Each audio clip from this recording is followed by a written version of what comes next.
இக்கனியை கண்டீர்களா? இக்கனியின் உள்ளிருந்து வெளிப்படும் விதையானது புதிய விருட்சத்தினை ஜனிக்கக்கூடியது.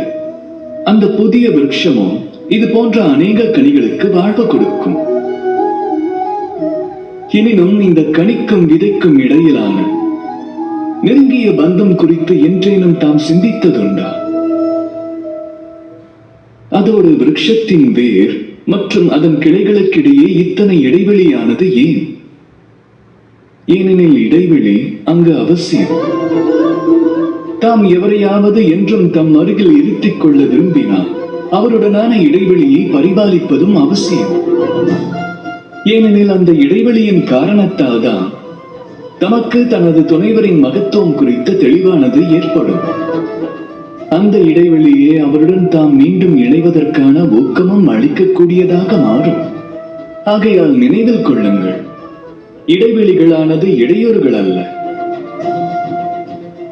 கனிக்கும் விதைக்குமான இடைவெளியே புதிய கனிகள் உருவாக காரணமாகின்றன. காதல் என்பது பரீட்சிக்கப்படுவதும் அந்த இடைவெளியின் போதுதான். அந்த இடைவெளியிடத்தும் காதல் இருந்தால் மனம் பேரன்போடு கூறும், ராதா ராதா.